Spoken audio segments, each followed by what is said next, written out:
அணுசக்தி மூலமாக நீருக்கடியில் இயங்கக்கூடிய ஆளில்லா விமானத்தை ரஷ்யா வெற்றிகரமாக சோதனை செஞ்சிருக்கு. இது பற்றி தான் இன்றைக்கு டீகோட் பகுதியில் நம்ம பார்க்க இருக்கிறோம். இதற்கு பொசைடன் அப்படின்னு பெயரிட்டிருக்கிறாங்க. உலகின் வேறு எங்கும் பொசைடன் ஆளில்லா வாகனத்திற்கு ஈடான ஒன்று இல்லை அப்படின்னு ரஷ்ய அதிபர் விளாடிமிர் புதின் தெரிவிச்சிருக்கிறாரு. அது மட்டும் இல்லை, எதிர்காலத்தில் இப்படி ஒரு ஆயுதம் தயாரிக்கவும் வாய்ப்பில்லை அப்படின்னு சொல்கிறாரு. இந்த பொசைடனை தடுத்து நிறுத்த எந்த கொம்பனாலையும் முடியாதுங்கிற அளவுக்கான ஒரு பேச்சை முன்வைக்கிறாரு, ஒரு கருத்தை முன்வைக்கிறாரு புதின். பொசைடன் ஒரு மிகப்பெரிய ஆயுதம்.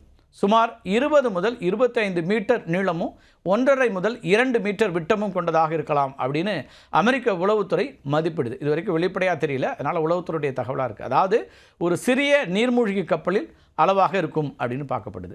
இந்த பொசைடனுடைய எடை சுமார் 100 டன் வரைக்கும் இருக்கும் அப்படின்னு பார்க்கப்படுது.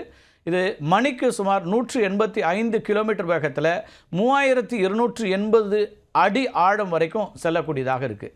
அமெரிக்கா மற்றும் சீனா வசம் இருக்கக்கூடிய எந்த ஒரு தாக்குதல் ஆயுதமும் இத்தனை ஆழத்திற்கு செல்ல முடியாது அப்படின்னு டிஃபென்ஸ் எக்ஸ்பர்ட்ஸ்லாம் சொல்கிறாங்க.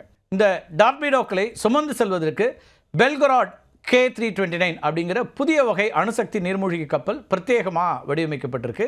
இந்த கப்பலால் 6 பொசைடன்களை சுமந்து செல்ல முடியுமா. இந்த பொசைடன் பொதுவாக 2 மெகாடன் அணு ஆயுதத்தை சுமந்து செல்லக்கூடும் அப்படின்னு ரஷ்ய இராணுவம் சொல்லுது.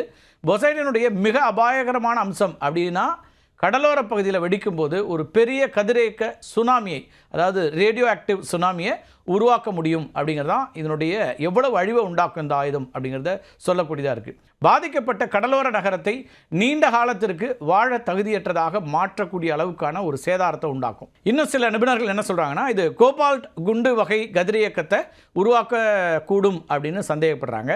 பொசைடன் ஒரு சிறிய அணுமூலை மூலமாக இயங்குறதுனால இது கிட்டத்தட்ட வரம்பற்ற செயல்பாட்டு தூரத்தை, அதாவது அன்லிமிட்டெட் ஆப்ரேஷனல் ரேஞ்ச் அதை கொண்டிருக்குது அப்படின்னு பார்க்க வேண்டியிருக்கு.